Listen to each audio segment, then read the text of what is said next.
Hello, and thank you for attending the May Learning Cafe.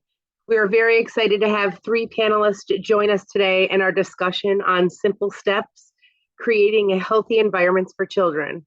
I would first like to begin by introducing our panelists. Today joining us, we have Perry Sheffield, MD, MPM, MPH, is a pediatrician, environmental health researcher, and professor at the Icahn School of Medicine at Mount Sinai in New York City. She co-directs the New York State Children's Environmental Health Centers Network and the U.S. Federal Region 2 Pediatric Environmental Health Specialty Unit, serving New Jersey, New York, Puerto Rico, and the U.S. Virgin Islands. These programs aim to prevent chronic diseases of environmental origins during the prenatal period and childhood. We also have joining us Sophia Malazzo, who is a program coordinator on the Pediatric Environmental Health Team at the Icahn School of Medicine at Mount Sinai. In this role, she assists with the Region 2 Pediatric Environmental Health Specialty Unit, consultation service, and various research initiatives. We also have joining us Christopher Bland with Mount Sinai since 2019.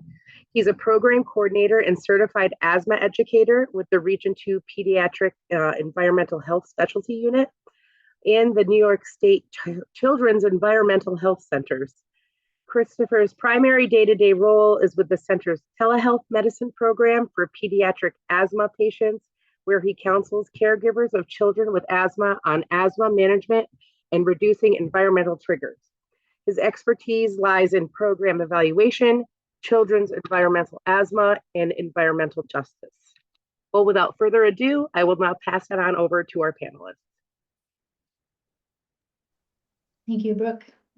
Hi, everybody. I'm Perry Sheffield and happy to be here with Christopher and Sophia today, presenting to you all our simple steps for creating healthy environments for children.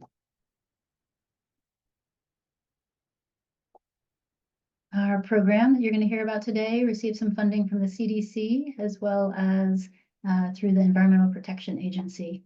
And we have the pleasure of working with this amazing team. Wanted to express gratitude to them. Many of the people that you see pictured here are only in the small part funded through our program, and they have many other hats that they wear in their roles, either at Mount Sinai or elsewhere.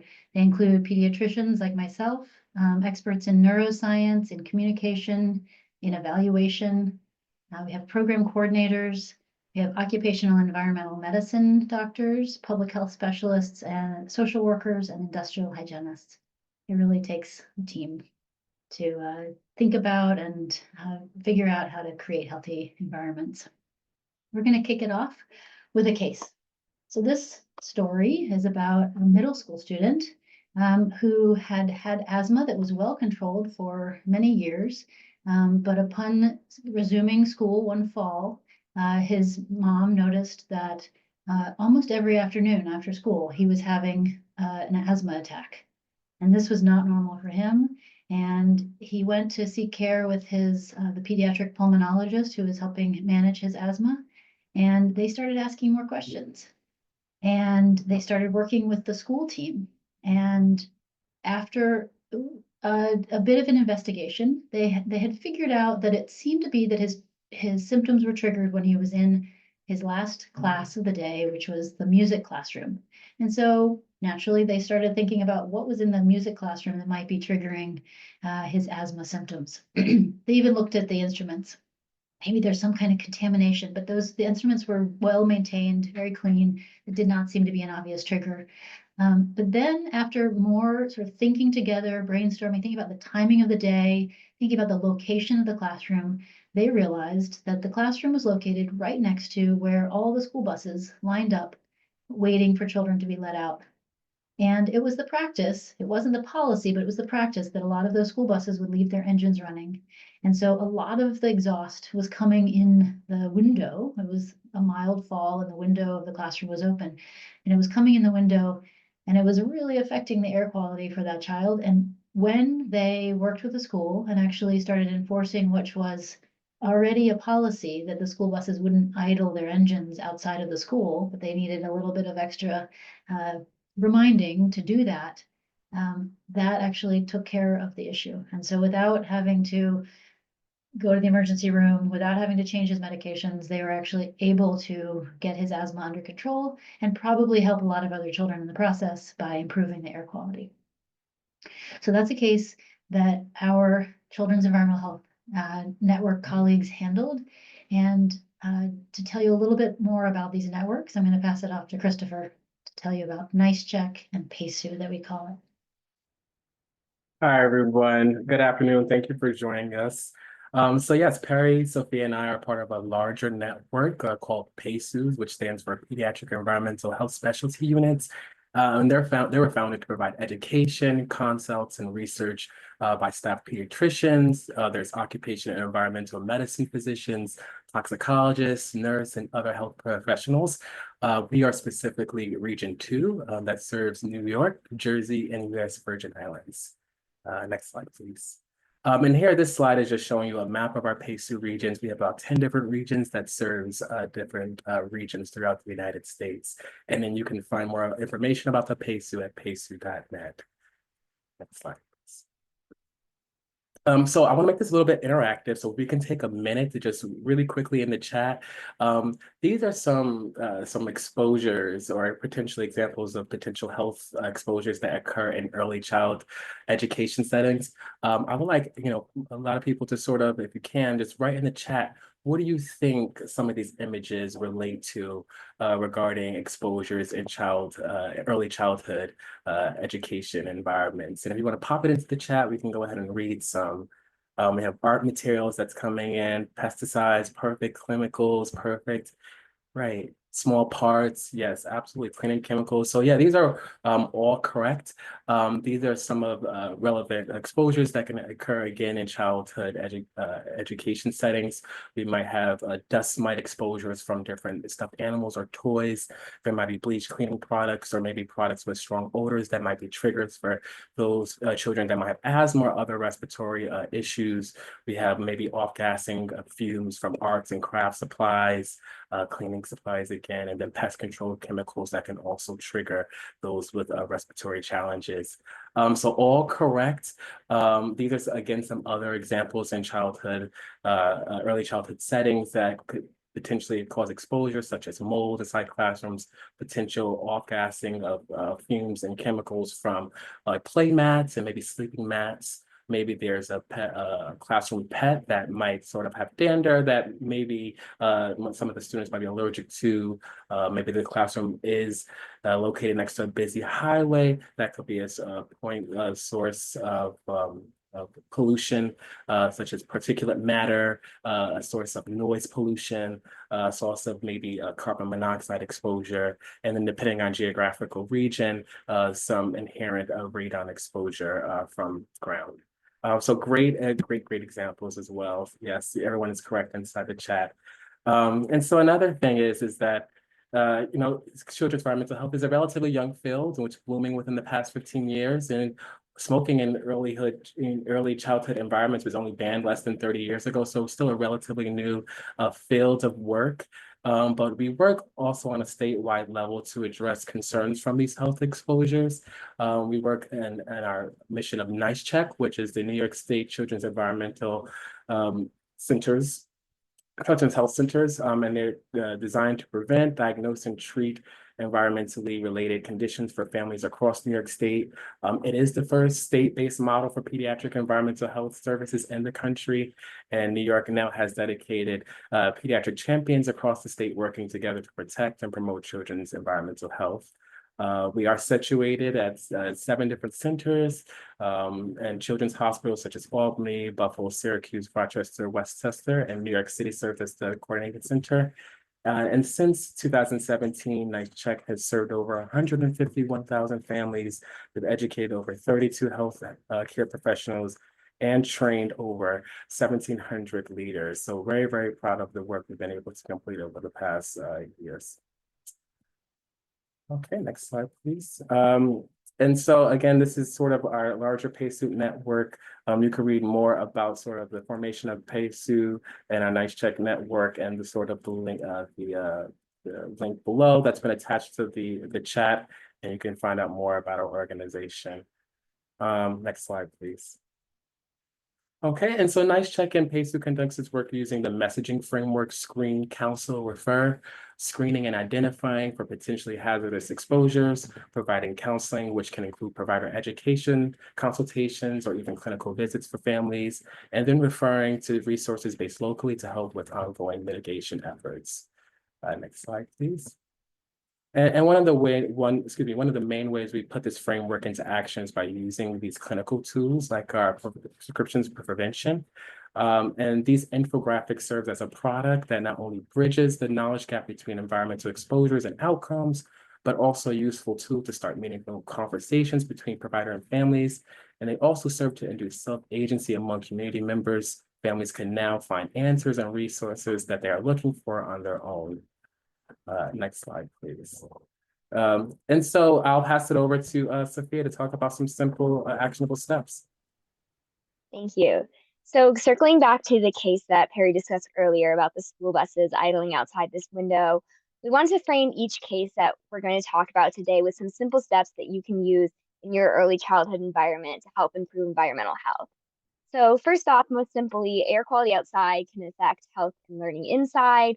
So it's really important to ensure that you have good indoor air quality. And the solution can be as simple as closing a window or enforcing a policy that already exists, like those idling laws. These are health-based policies. There's a lot of research and data behind it. So simply enforcing them can often help improve environmental health in those early childhood settings. And then Chris just gave a great overview of some of the programs and services that we're involved with. There is a network of existing pediatric environmental health specialists. We're out here to help, and we have a lot of resources, and we're people that you can lean on if you have any concerns in your schools. So next, we're going to talk about another case or a couple cases that involve mold, which is one of the most common questions that we get to our consultation line. Mold causes there's a lot of misinformation about mold and what its effects can actually be. The symptoms that are most common due to exposure include sneezing, runny nose, cough, kind of these allergy symptoms that are more severe in children that have an existing mold allergy or have an underlying condition like asthma. So we were working with a family who had a child in elementary school who was experiencing these frequent asthma exacerbations that were severe enough to require emergency room visits. And they had some inspections done in the home, and they couldn't find any triggers in the home. But they were found that there are several mold issues in the child's school, especially the child's classroom. And the child was moved rooms, and that didn't really help. So the family was looking to have their child transferred to another school. So these mold issues can be really serious and really widespread throughout schools and can be really detrimental to children's emotional, social, and educational well-being.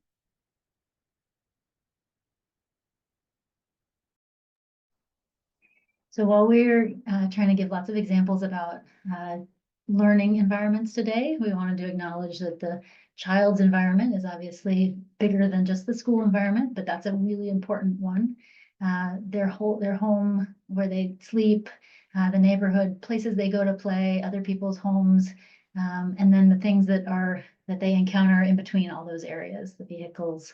And so all of those are potential exposures and also potential opportunities to have cleaner, healthy environments. And when we think about children, there are a number of reasons why children might be more vulnerable to the same exposure that an adult might get. And some of that is because if they eat an apple that has some pesticide on it, and an adult eats an apple that has that same pesticide on it, pound for pound, because the child is smaller, their exposure is higher. It's the same with the air that they breathe, the water they drink, or the other liquids that they consume. And so they can get a higher dose relative to their body weight. And that can make a difference in terms of the impact.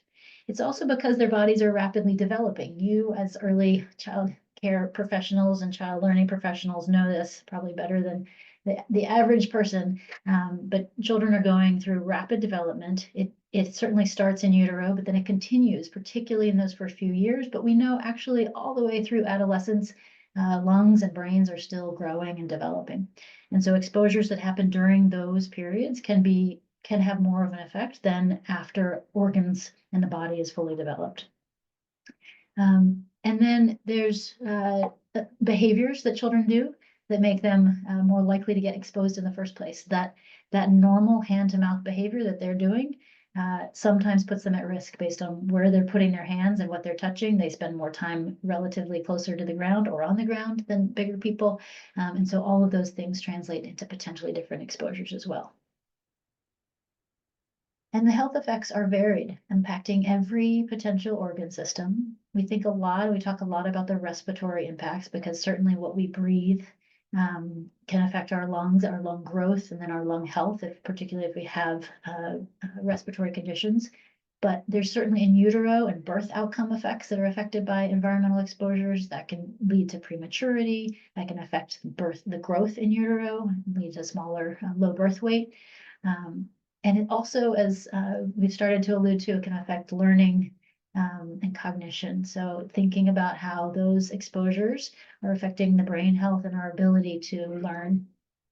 And then represented there on the lower right of the slide is a picture of a child who's undergoing treatment for cancer. We know that childhood cancer rates have been increasing over the last several decades, particularly in this country.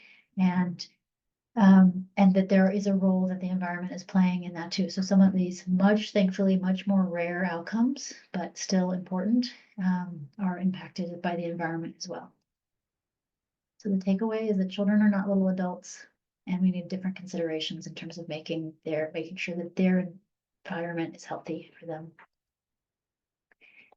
Children are exposed to thousands of industrial chemicals. We all are exposed to thousands of industrial chemicals. Most of them, because of the way our legislation works, have never been fully tested for safety. There are more than 80,000 chemicals in commerce. Most of them have been invented really probably in our lifetimes. A fraction of those, but a significant number are produced in what's called high production volume. So that's in thousands and thousands of pounds per year. And so many of those are never intentionally, people are never intentionally exposed to them, but through other pathways and sometimes inadvertently bringing them into our home through products that we think are safe, we get exposed to those things. There's no public basic toxicity information for nearly half of those high production volume chemicals. And really only less than 1 in 5 has developmental toxicity information available. So thinking about those really vulnerable periods, whether or not those chemicals are important to avoid exposures for developing fetuses or young children. But then the sort of gross takeaway is that when we look at samples of cord blood, for example, from a baby who's just been born, we can detect hundreds of those chemicals. Those are also measurable in breast milk. So some people say we're born pre-polluted in a sense. And this is why a lot of people in this field feel like we need to do better in terms of raising awareness about the importance of environmental exposures and then doing things to make sure that we're not doing this really sort of unethical experiment on ourselves and our children and our populations. And we have made some progress over the last number of years. It used to be that all safety standards were set based on an adult.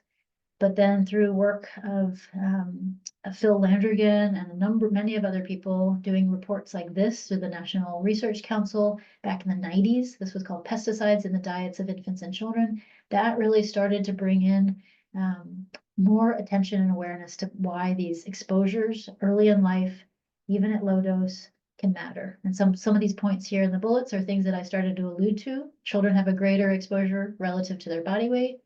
They might, because they're still growing and the different metabolism, have less ability to detoxify those chemicals.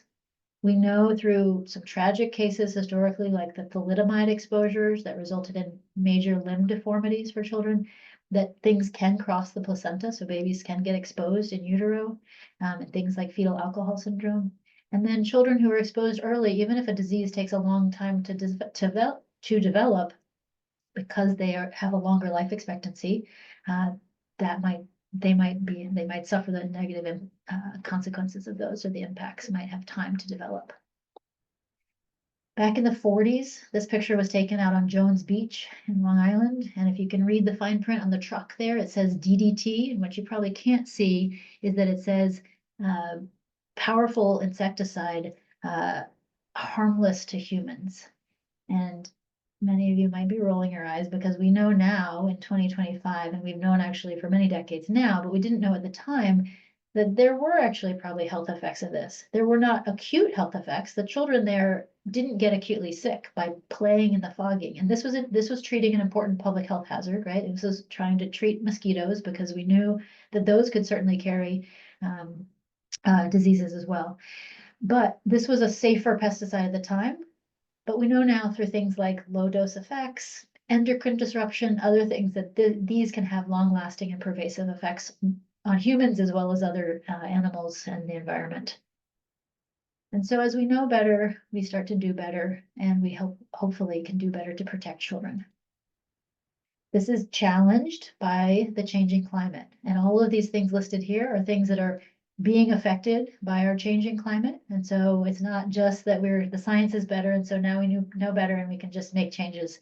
It's that we have to sometimes change the things that were even working before, because things like higher temperatures, worsened air quality because of different weather patterns, changes in vectors or other of someone mentioned zoonotic diseases in the chat, different patterns, different seasonal patterns for those things, some extreme weather events, and then thinking globally, like food supply and leading to malnutrition and things like that. So it's a challenging context, but there's also opportunities. As we transition away from directly burning fuel to make energy, to make heat, or to cook, so we're going to actually have other benefits. Not only are we going to curb climate change and the challenges that I just mentioned on the prior slide, but we're going to improve our air quality immediately where we are. Wherever we're burning fuel, which many of us still do. I cooked on a gas stove this morning. I was changing the air quality in my apartment in New York City. And probably eventually we will be able to technologically, economically, we'll be at a place where we might be able to transition away from that, or at least figure out better ventilation systems. But there's a double win for us in the immediate and in the long term when we figure out those solutions. And then just putting these, like all this big scary stuff, in context of the things that we should focus on and that we are already focusing on. These are sometimes we give this talk and we sort of only talk about the scary chemicals, industrial chemicals, but there's lots of things that are much more familiar, and sometimes so familiar that we don't talk about them, but they are very important, and incredible body of evidence that supports that these can create negative health effects when there are exposures to things like tobacco smoke, pesticides, as some of you mentioned in the chat. These can be environmental asthma triggers, certainly heavy metals like lead and mercury. And then thinking about the maintenance of buildings and just overall clean water and air, like those are incredible systems that help keep our populations healthy. And there's some interesting new science that even speaks more to the importance of indoor air quality and ventilation. We have recently seen that in offices with better ventilation, meaning they have lower carbon dioxide levels, adults concentrate better. And so think about those little brains in children that needing to concentrate to learn and do their job of working and learning in school. And so thinking about how we can make sure that we have probably even better ventilation than we used to think was sufficient in order to make it safe and healthy learning environments for children. And then one other success story I wanted to highlight before I'll pass back to Sophia and Christopher is that there was an elegant study out of Los Angeles where they had done, because of environmental regulations, they had done a lot over the last few decades to improve the air quality in an area because of the ports, because of the geology, the geographic landscape tended to really hold on to their air pollution in that area.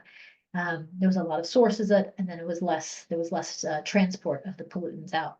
But because of a lot of regulations, they had made major improvements. They did a population study, Ben Gauderman and his colleagues, and they were able to look at teenagers' lungs growth over several different periods of time, sort of when the air quality was worse, and then when it was getting better, and then even better.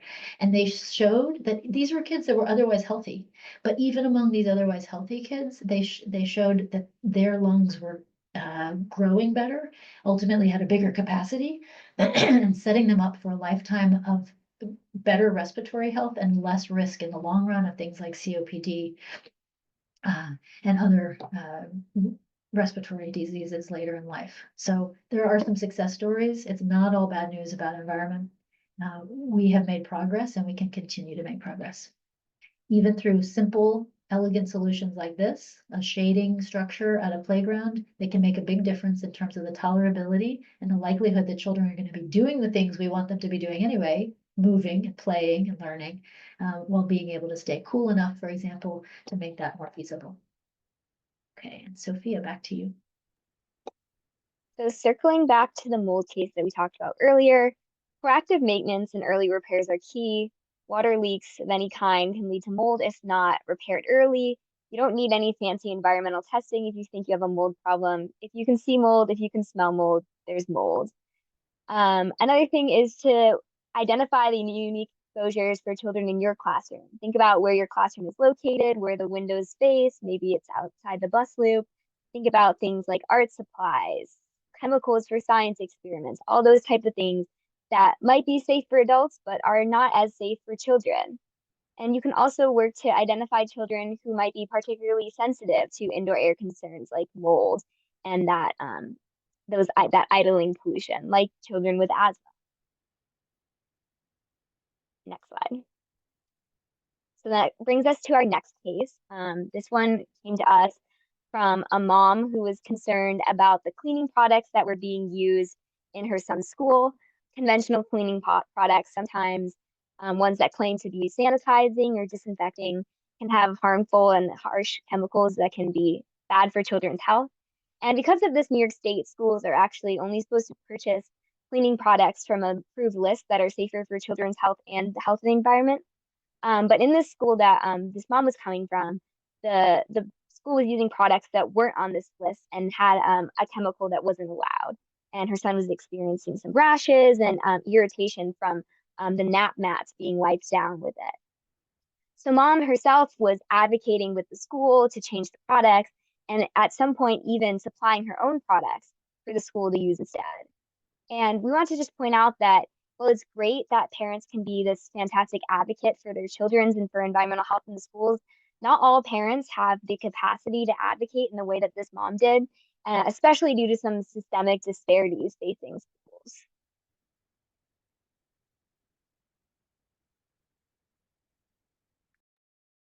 Alrighty.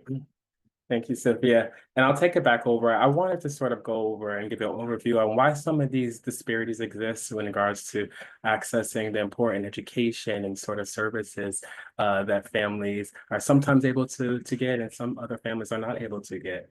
And the short answer is that environmental racism leads to health inequities. It's been studied to death that a large predictor of health results from location and a person's surrounding environment. We all know that people who live in wealthy, highly educated communities are more likely to be in better health and live longer than those who do not. And this is done, this has been perpetuated by the practice of redlining, which created concentrated areas of poor quality housing by encouraging against investment, drawing boundaries around neighborhoods based on residents' race and depriving them of resources and opportunities, and effectively racialized poverty and suboptimal health in cities across the United States. Hazardous waste facilities and wastewater treatment facilities are often situated in neighborhoods deemed undesirable. And much of the time, those who work in these plants also live in the surrounding neighborhood, which could lead to multiple points of exposure. Communities of color are more likely to have inadequate upkeep of important infrastructure and housing, making damage significantly more severe when extreme weather events do occur and these heating events do occur. And current literature also shows that there are less green spaces and trees in communities of colors, which can affect the environment's ability to reflect the heat, which can lead to these centralized hotspots that we call heat islands. Environmental health can also include immediate social environments like healthy food availability, accessibility. And so families can struggle with not enough food or healthy options, and these challenges can overlap. Next slide, please.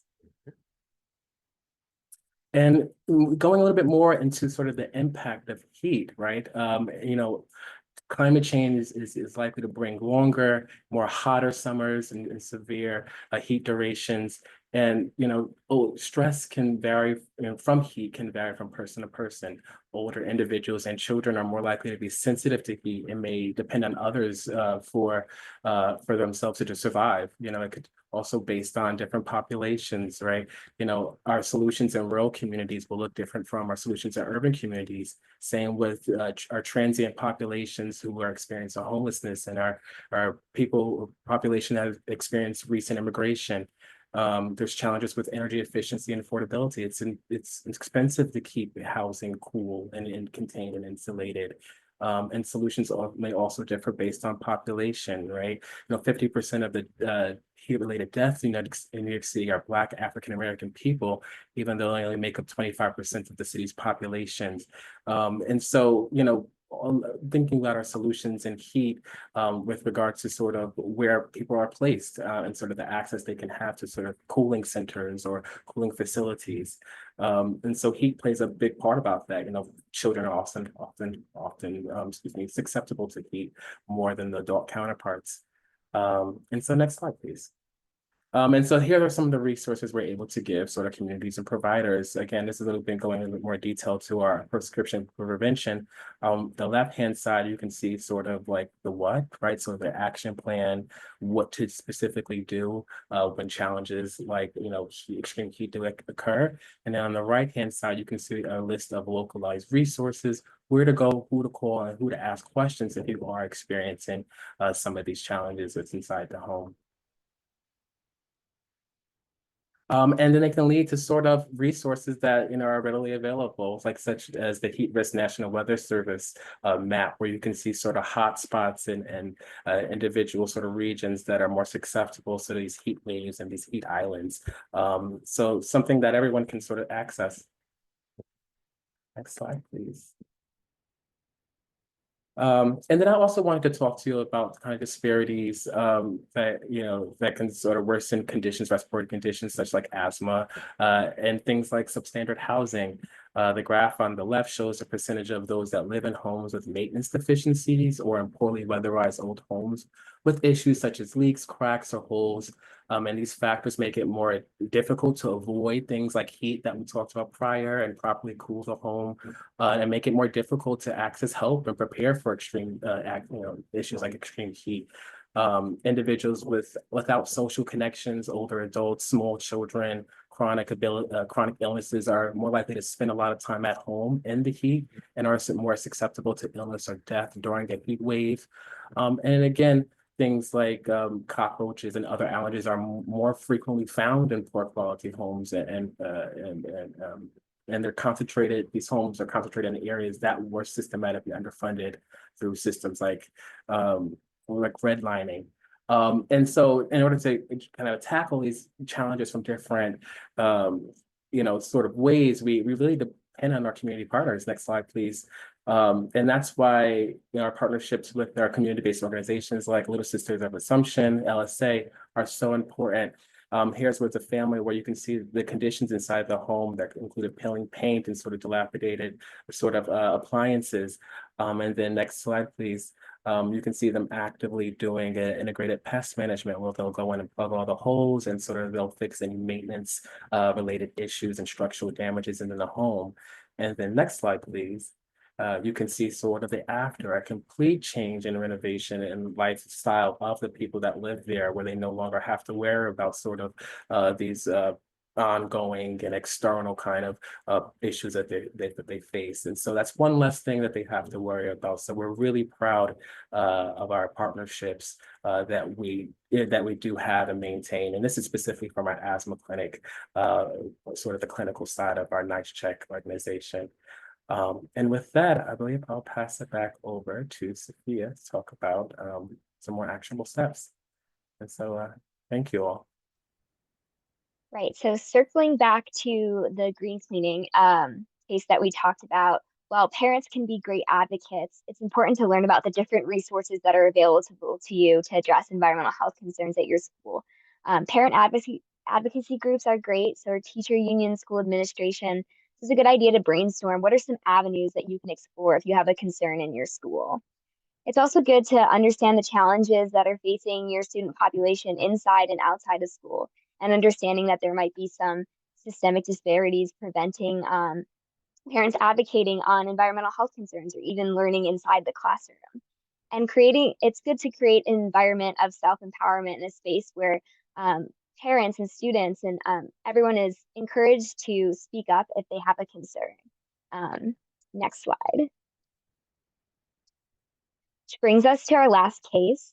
We were contacted by a teacher in a school who was concerned about some ongoing construction in the school that was causing visible dust, and staff and students were experiencing some coughing, eye irritation, and asthma exacerbations. So this, like the case that we talked about first, the school bus idling, there are already existing school policies about construction inside schools, when it can occur, it's not supposed to cause dust and all this that affects learning and health inside the school.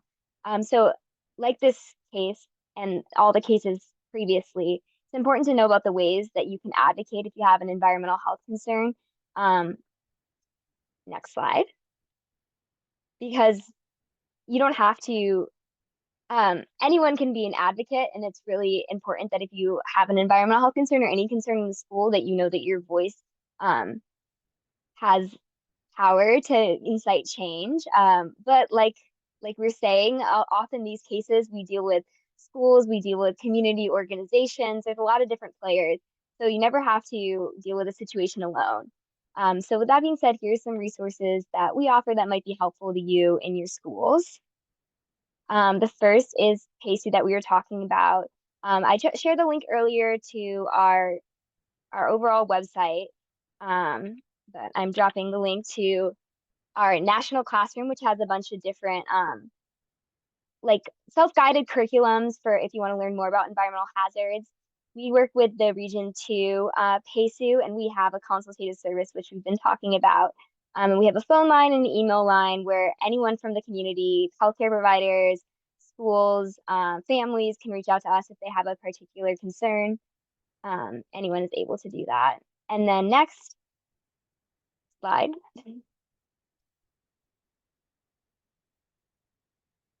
We're also part of Nice Check, which has a bunch of educational resources that might be helpful. The one that we've been talking about is our prescription for prevention program. We have a whole bunch of topics, those 2-pager documents, and feel free to scan the QR code to learn more about that.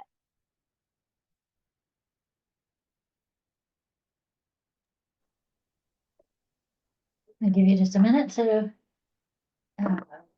scan that if you want to, but we can also, that's one of the ones you already put in the chat, Sophia, or I not put yet? the extreme heat one in the chat, and I put Nice Check earlier. Yeah, maybe in case people missed it, maybe you could put the general RX, this RX link in the chat as well. These are helpful materials. We use these to help train healthcare professionals, actually, because a lot of times they have not gotten a lot of environmental health training during their learning years. And so, but they're also very user-friendly in terms of summarizing the issue and helping really direct people, as Sophia was emphasizing, to the resources that they need to be able to make changes. And so to round us out, just wanted to emphasize a lot of the partners that we work with across New York State. That includes a number of community organizations, government partners, as well as big hospital systems in every region of the state. And it really takes a village to make this work and to do the change that we think is necessary to be able to bring environmental health services to all children. Acknowledging our funding again through CDC, EPA, and then also through the State Department of Health or the Nice Check Network, as well as another number of other grants. So that, I think that's the end of our formal presentation, and we are hopeful that there are some questions, and we would love to interact with you about those. Great, thank you so much. We're going to open the floor for any questions. You can throw them in the chat box. I think I saw one way back toward the beginning, about wood stoves, I think it was. Yes, you're right. I did see that too. How would having a wood stove be safer? Um, the person who read the question, you're welcome to write in to clarify, because I might be misinterpreting, but what I thought about with your question was, if you're gonna have wood stoves, are there safer ways, ways to make that as safe as possible? And so basically, we know that as efficient as you can make that burning, the more will be actually burned and the less smoke it will generate, and that is both the stove that's being used, but also the moisture level of the wood. We did a project starting a few years ago, working with EPA called BurnWise. And what we did was, I was working specifically with tribal populations in upstate. And we were really educating people, and actually in some cases providing a tool that helped measure the humidity level of the wood.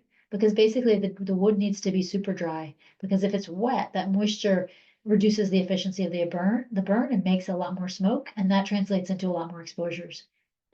So if you're going to burn, doing it as safely as possible, and then making sure that the ventilation is such that it's not coming back into the breathing space where people are as much as possible.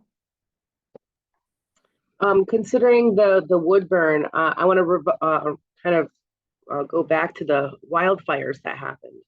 And did you see an increase in asthma cases and breathing issues due to that, especially, when the smoke covered across, the United States coming from either Canada and or, California? Did you see an increase in that? We did. Our partners at the Department of Health and then some other academic partners have been able to actually look at emergency department records from that time. I think you're referring probably to the 2023, June 6th and 7th and 8th, those days with the Canadian wildfire events really, really got people's attention because the sky was orange. And we had the dubious distinction as a state of having some of the worst air quality in the world briefly during that time period, thankfully briefly. And that was an aberration for us. Since then, in the now almost 2 years, we've had wildfire events with local wildfires, partly related to the droughts from last year, in every season. And so wildfires, while until really recently, I thought of it as a West Coast issue, is really becoming more and more of an East Coast issue. One of the silver linings, if you can call it that, from the COVID, is that a lot more schools and environments have HEPA filtration now. And so in some cases, we as a community, as a society, in some ways are more prepared to deal with those short-term air quality alert days by making sure that, as Sophia said, the windows are closed and those air filters are turned on, and that they were creating sort of a clean air haven for children.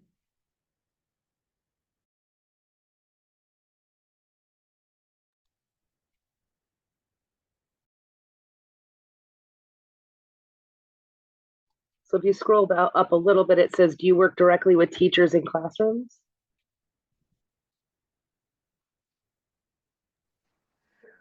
We do. I think sometimes we get calls from concerned teachers.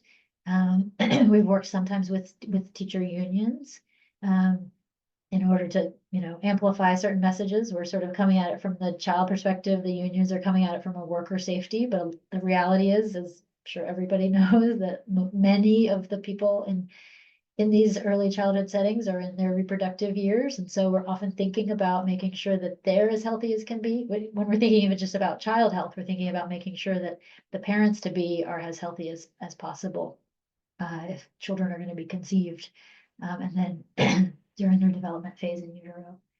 So yes, so we're open to that. We have, a call line that anybody can call with questions. And then we're also working with the relatively new state school environmental health program. They're doing some great work out of the Department of Health under Michelle Hurt's leadership. And schools and BOCES and a lot of school facility managers are involved in that and on that advisory. How can ECLC, our organization, and other early childhood organizations become part of the solution to environmental harm? I would say you already are. And so some of it is, realizing what important work you're already doing. And we tried to structure this with those simple steps that we think that if those are not things you're already doing, but you might already be, that those are additional steps that you can take to think about sort of raising your awareness about, if a child is really struggling with asthma, what's going on? And are there things in the classroom setting that could potentially be tweaked? Are they particularly sensitive to fragrances? Are they, is there a source? Is there a leak? Is there a humidity source that needs to be managed for mold, which would probably benefit that child, but then also everybody else in the classroom and maybe the teachers too. So making sure that it's higher on your radar and your awareness level, and then knowing that if you don't have the solution in hand or the knowledge to really think about it, that there's people who want to help you think through that. And that question was from Sue Kowaleski, and she said hello. Why are chemicals that are labeled as known to cause cancer allowed to be used in furniture, as an example? How can we advocate to eliminate such use of these chemicals? And it's kind of crazy what we're allowed to expose ourselves and a population to. But it's a process, right? So a lot of it is about making sure that we share these stories, that we share the new science that has emerged, because sometimes these chemicals were brought in before we had either the regulation to test for the safety, and we still have some room to improve in that area, or for various historic reasons, they're sort of still in use, or in potential exposures are occurring. So there was a really interesting expose through the Chicago Tribune a number of years ago about how we ended up with flame retardants and everything, kind of maybe alluding to this question that I was just alluding to. We have a lot of things in furniture that are additional chemicals that then end up, as the furniture breaks down, ends up in dust and ends up ultimately in our bodies. And some of that came out of powerful lobbies trying to advocate that we needed under the name of fire safety, but that was in an era when we had a much higher smoking rate, and so the risk of house fires was a lot higher then. But it also was really in the absence of evidence of whether or not those chemicals, even though they might literally reduce the time, increase the time that it took for a piece of furniture to catch fire, which is important. But in terms of whether or not it actually saved lives was a different question. So we've ended up with a lot of flame retardants in materials that we don't necessarily need to keep ourselves safe, but has translated into some chemical exposures, a lot of polybrominated diphenyls and other fluorinated compounds.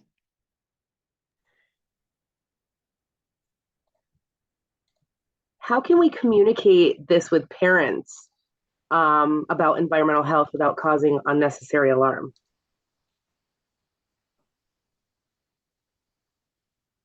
Chris or Sophia, you want to comment to that?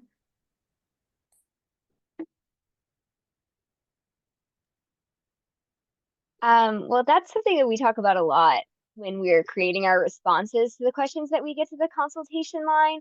Something that we always like to do is we try to frame our answers so we're explaining what the actual risk is.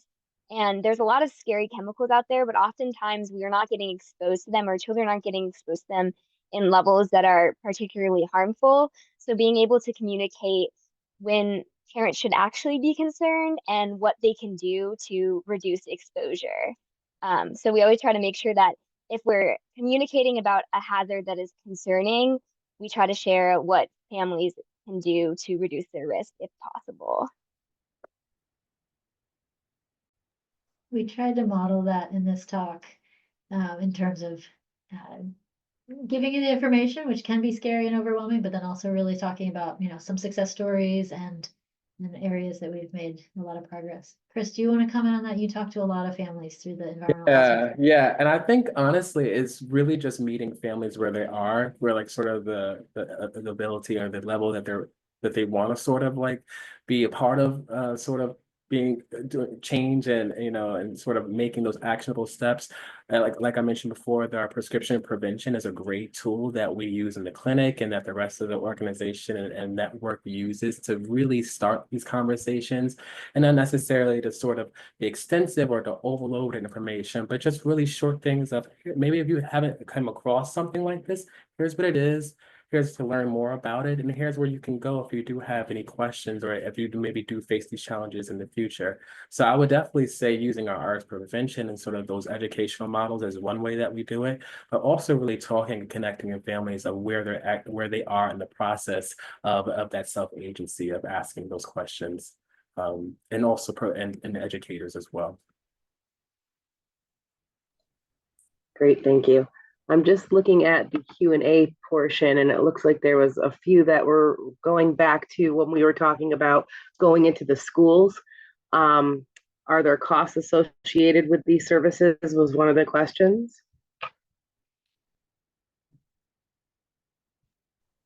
With the PACU or the NICE check cert, is that the question? Yeah, I believe so. Our services are free, and we are incredibly limited in sort of what we aren't always able to go into schools. Sometimes we visit places, depending on sort of where things are and where people are. Is this program is it only for schools and center-based, or do you visit like group family providers as well? So through it, basically all of our work is done in collaboration and with partners and coalitions. So Sue Kowaleski on this call and I are work with the Eco-Healthy Childcare Program that's run through the Children's Environmental Health Network.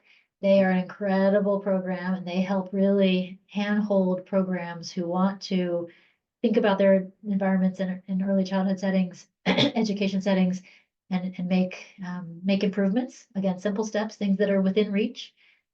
Think about their buying practices as they're able to, or run it up the chain if that's necessary, depending on sort of like you said, the size and scale, whether or not it's home-based or a center-based program. So it's in collaboration with groups like that we do early child education settings, working in collaboration with the school environmental health program, keeping our finger on the pulse of what they're doing and sort of amplifying their really important work. And then another one thinking of, like Chris talked about, partners, the community-based partners. And those are typically more resident focused and home focused in terms of improvements that are being made.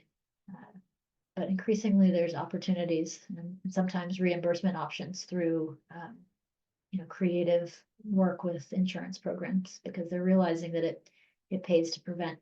It's much better to fix a leak than to pay for a child's asthma hospitalization.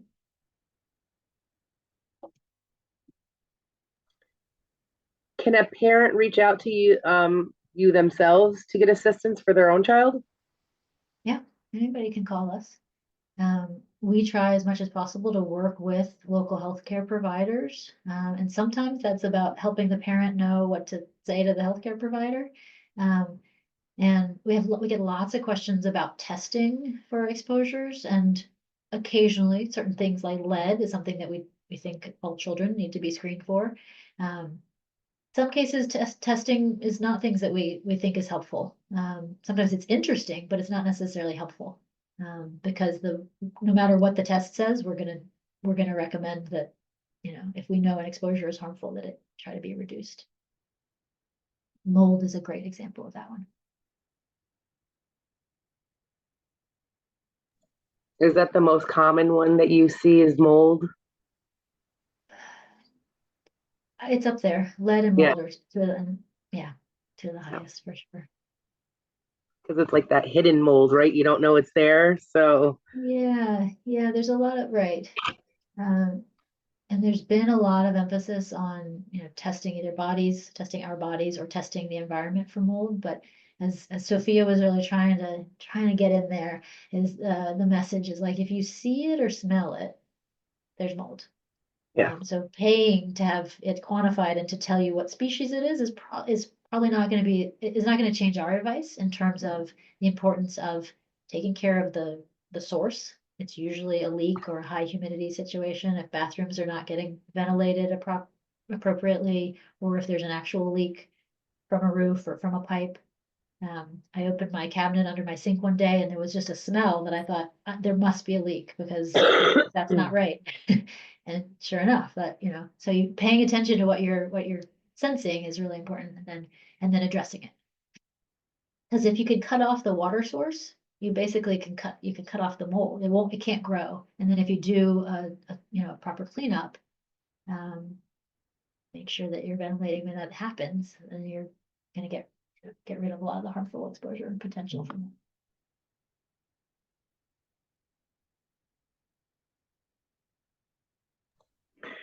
I believe Sue was in there saying it'd be wonderful if we could get eco healthy childcare to do training of trainers at a conference.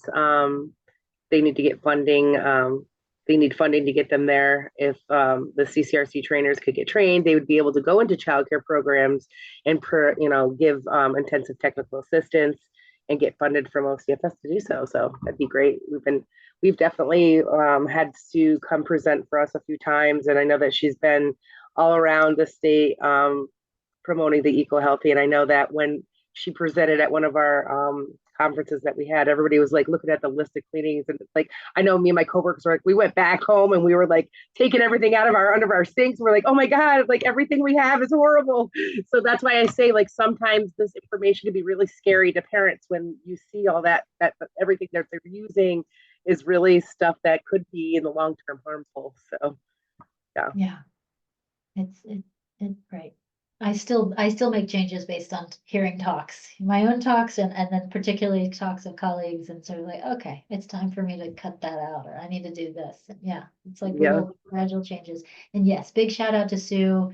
We had a great track at the NYA EYC conference in early April, and hope that we'll be able to do more of that. And I appreciate the invitation to come present to this group.